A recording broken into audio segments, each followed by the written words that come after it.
Hey guys, thank you so much for clicking on my interviews with the cast of Rocketman. I'm so glad I got the chance to talk with Taron Egerton and the rest of the stars. Do me a favor, before my interviews get started, go on down and click that subscribe button, turn on your notifications. I have the great pleasure of traveling the globe to talk to some of the biggest people on the planet, and I want to share those interviews with you. So go on down, before we get going, click that subscribe button if you haven't already. If you have, thank you very much, and enjoy my interviews with Taron Egerton and the stars of Rocketman.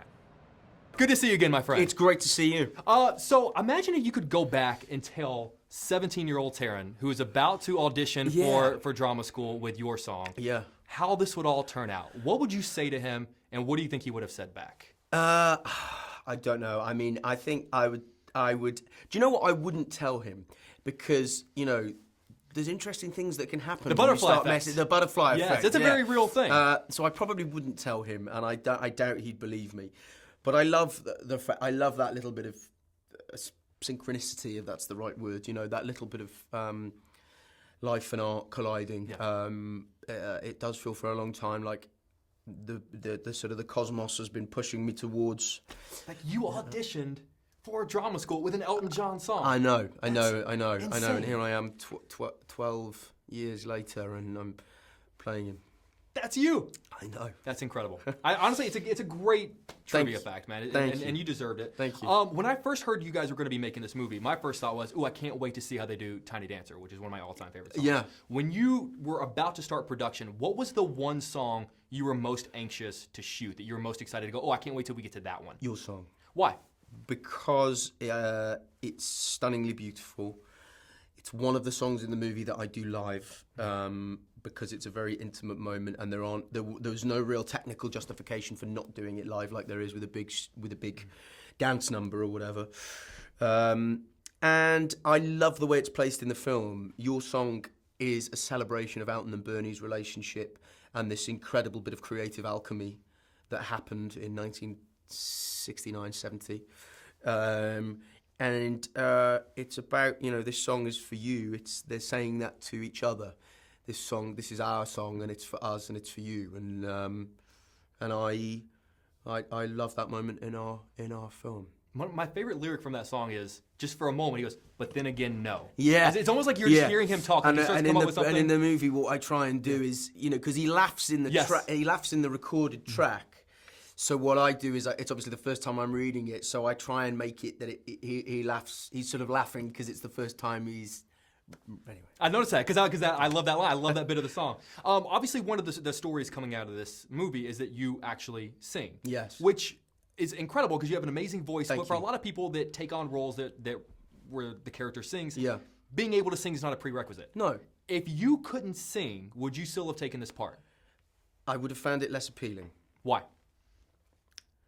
Because the songs aren't just used as performance pieces as they are with Ray or as they are with Bohemian Rhapsody. Our film is a musical, so songs are used in quiet moments of introspection to express something about the characters in a life. Now, if you're expressing something about the characters in a life in a musical, really, you should be expressing yourself. So, and just because the recording you don't hear, not every recording you hear in the film is live, so your song is I'm Still Standing is, sections of Goodbye Yellow Brick Road are, but I'm always singing. Throughout the film, I'm always singing. I was always singing on set. I was never miming. So there's an authenticity of expression that I felt this script demanded, and had we used Elton's vocals, I would have felt that it wouldn't have felt right. Would you have turned it down? That's a really interesting question. Probably not. No. Fair enough. Yeah. That's an honest answer. Yeah, probably hey, man, not. No. From the bottom of my heart, it's absolutely incredible. An honor, sir. Nice to meet you. Thank you very much. There's a great line in this movie where they talk about having to kill the man you used to be in order to become the man that you want to be. Mm-hmm. To get to that chair, to get to where you're at, all the success you've had in your life, is there any part of your former self that you kind of felt you had to kill, for lack of a better word, to sort of kind of maybe hide or suppress in order to become, the success that you are? I suppose I'm still trying to kill my shyness and lack of self-confidence. I think that's something you're kind of constantly struggling with as an actor myself, and facing different things. I think you're kind of constantly wrestling yourself on that and trying to get out of your own way. How do you deal with something like that? Because once you get into that position, especially after doing something like Game of Thrones, your life changes. Everyone wants a selfie on the street. Everyone wants to talk to you. How do you manage being shy in a position where everyone wants to sit and talk to you? I don't know. I'll let you know if I work it out. As we keep talking throughout your career, I'm just going to keep following up. Okay. You're going to tell me how it goes. Okay. If someone were to make a movie about your life one day and someone were going to study you and want to play you, what is the aspect of yourself that you would want to make sure 100% that they got right? I don't know. I don't think I've lived enough yet. I would watch a movie about you. How about honestly, the story of the making of this movie would be absolutely incredible. Cool. Yeah. Absolutely amazing. So I don't know if you've heard this, but Game of Thrones ends tonight. I had heard something. I didn't know. I didn't know if anyone brought it up. I actually am going with a couple of other reporters to watch it on in a movie theater at 2 a.m. Oh my god! To be able to watch it. We're ready for it, man. Wow, right.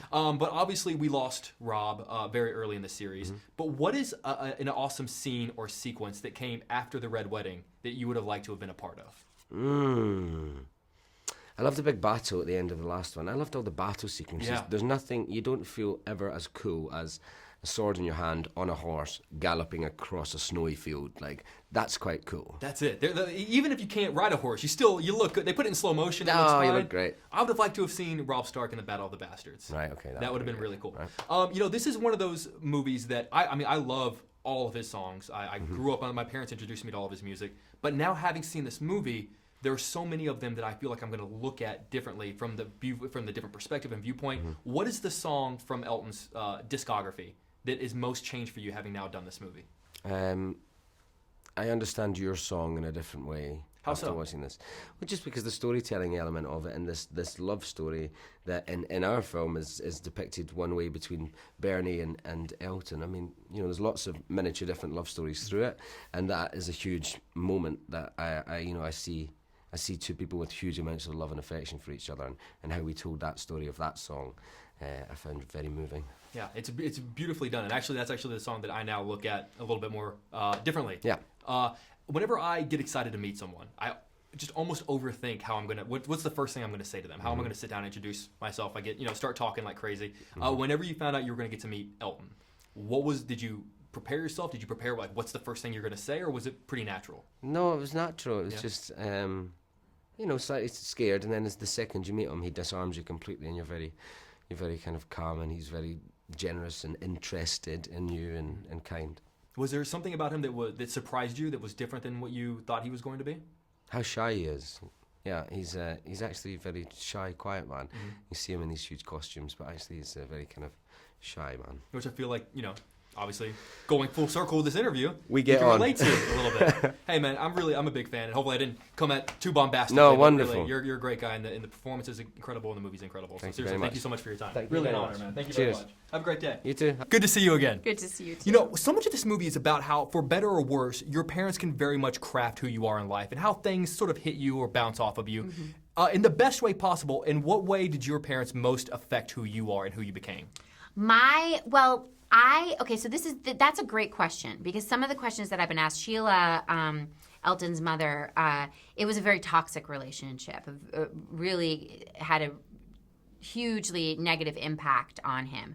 And some folks have asked me, do I think that if it hadn't have been for that relationship, would he have become the Elton John that everyone loves? And I think that he would have become the Elton John that everyone loves and adores, even if his mother had been loving and nurturing. And I don't think that people have to go through trauma in order to be great.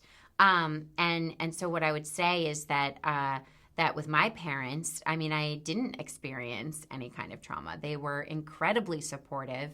And what I learned from them is that, you as an individual, you're going to be the person that you're going to be. Your parents don't necessarily have perfect insight into that. It is revealed to them who you are.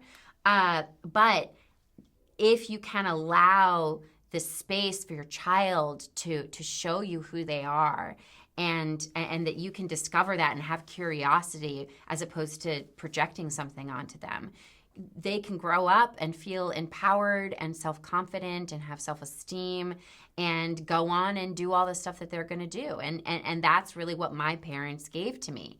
And sadly, what Elton's parents, what he inherited from his parents was was this idea or this belief system that he was not lovable, and that he didn't deserve to be loved properly. It wouldn't be properly being Yes. the word that really Yes. That Exactly. I word. know that was heartbreaking, and the irony, of course, is Elton's mom at one point says to him when he tells her that he's gay that she says, well, you'll never be loved properly. Right. And the truth is that actually he was just never loved properly by his mother, by his parents. Yeah. So, it's definitely a good reminder as a parent that it is really important to handle your own stuff and your own unhappiness and, anger, whatever it is, resentment. You got to work through it because it will impact your child. Very much so. A side note, I've had the pleasure of meeting your father many times. He's maybe the nicest man on the planet. Oh, He's fantastic. This is one of those movies when you see Elton's story, it seems like every moment of his life was worthy of being on the big screen. Mm-hmm. If they were to make a movie about your life, what is the scene you would be most excited to see? My life? Your life. The scene that I would be I would be most excited about the scene when I meet Seth, my husband, because Can you paint that picture for me? Yeah. So I've been with my husband for over 18 years. Congratulations. Thank you. Wow. And we met when Did you meet when you were 10? I remember when we were 18 and 19. And I saw him, and I will never forget this. I saw him and I broke into hives. And one of my best friends was with me, and he turned to me and he was like, what just happened to you? And I was like, that boy, look at that boy. And I went home and I wrote in my journal, I met the man I'm going to marry. No. Please tell me you still have this. I do. Do you? I do. Oh, that's the best. Yeah. Oh, that's the best. Crazy. It's and I just remember it. It was like I feel really lucky even saying it now. I'm like, oh my gosh, I have a love at first sight story. Like that actually happened. Like I saw him. It was like there was this light around. I mean, he's very cute. But yeah. And then I stalked him. Like you do. What's As weird is one does, I actually yeah. just write that about every girl I meet. I'm going to marry this girl. That way one day it will end up being, and I can tell that story at my wedding. Hasn't been true up to this point. Perfect. Yeah, up to this but point. one day, just one keep day. writing their Yeah. names. I had to scratch your name off the list after you and I met, so that was awkward. Anyway, what a pleasure. You're always so great to talk. I can't Awesome. wait to find out what exotic location we're going to go to I next. know. Yeah, I you're the best. know. Where could it be? Yeah. Good to see you, sir. Likewise. Thank you very much. One of the things I really loved about this movie is that it's a proper musical. It's not just a movie about music. It is a proper musical. Yeah. As a director, is there a difference between directing a movie about music and directing a musical? Yes, there is, and there is, and what it is that a movie about music. It's great. You can use the music in the timeline it was created, and you have to be quite sort of precise about that. But whereas what we've done with the musical and what I've attempted to do with Rocketman is throw all of those rules out, because the musical is a kind of heightened reality anyway, and it's why I start the film very early on with people sitting around a dining room table and they sing "I Want Love," because what the characters do is they open their hearts and you kind of understand fundamentally who they are. It means I can get on with a whole load of other storytelling because we know they want love. So if they're mean or they're spiky or they're strange or they're whatever way they are, we understand who they are. And the musical allows you to do that more than anything else. And it also tells the audience, like, get ready. This is the world you exist in for the next 2 hours, which Absolutely. I thought was great. Yeah. Love that you guys leaned into the R rating. Can you talk Thank you. about, because, I mean, this is a man who led a life that, if you're telling it accurately, deserves to have an R rating on the screen, for better and worse. Yeah. Did you have to fight for that, or was there ever a point where anyone ever tried to say, hey, can we tame this down to PG-13? No is the answer, because Paramount I was very clear with them, and we were from the outset that this was going to be a movie that went to the dark places, because we want to show the light. That's ultimately what it's about. The film's about survival and fun and enjoying yourself and music and all the wonderful things in life. But in order to counterpoint that and show what that really means, you've got to be able to have the darkness. And darkness invariably is of an R rating. When you hit the bottom, there's no good places down there. There's not places that you want. There's no PG-13 bottom. There isn't a PG-13 bottom, exactly. And they understood that. And of course they were like, are you going a bit, too dark on that? And that's something I had to evaluate as the filmmaker anyway. It's like, do I relentlessly want to drag the audience along this bumpy bottom? And so maybe I chose to go, all right, I'm going to just rein that in a little bit. But at no point was I ever like, hey, we should do a PG-13. Yeah. Because it's like, you can't, he walks in right at the beginning and says, I'm an alcoholic and a cocaine addict and a bulimic and a sex addict. You know, if I don't show those things, then the film should start in a different way. Yeah, absolutely. So it was very clear from the outset. You know, whenever I get ready to watch a biopic, I'm always hesitant if the person the movie is about is involved in any way. Yeah. And I know obviously Elton was involved with this film, but it didn't feel, going back to the R rating, it didn't feel like you were pulling any punches. No. Is there any hesitation on your end as a filmmaker, as a storyteller, about do we want the person we're telling the story about to have any involvement in the film? Because then you start getting into that really weird territory of like them picking and choosing. Can they be objective? Exactly. Yeah, absolutely. No, I mean, look, I can't say in the beginning I was like, okay, that could be an issue. But the first time I sat down with Elton, he said, ask me anything you want. Nothing's out of bounds. Let's talk, you know. What do you want to know? And that lunch went on for 4 hours as I thought, okay, do I have to dance around? And as soon as I asked a question about something I felt particularly personal, and he was Can like, I ask what the question was?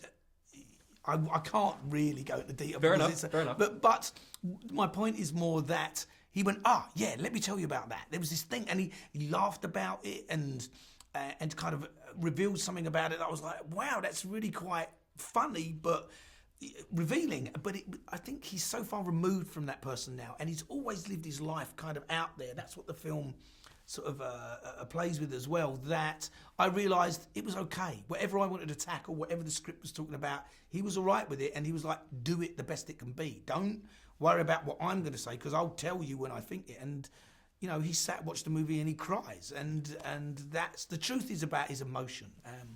And so he's very generous, very smart. Like I say, as an Elton fan, this is not the Elton I grew up with, so it's interesting to see this side of him and go, oh my God, because I grew up with Lion King Elton John. So it's interesting to see this Elton John. But there's some great old tracks in there that you may have not heard before. I'm a huge fan, so I've heard, but I just didn't know that much about his story. But anyway, an absolutely incredible job. Thank you for really knocking it out of the park, sir. I really appreciate it. Thank you very much. Thank you. Congratulations, sir. I'm glad you enjoyed it. Very much so. Are you coming to the premiere?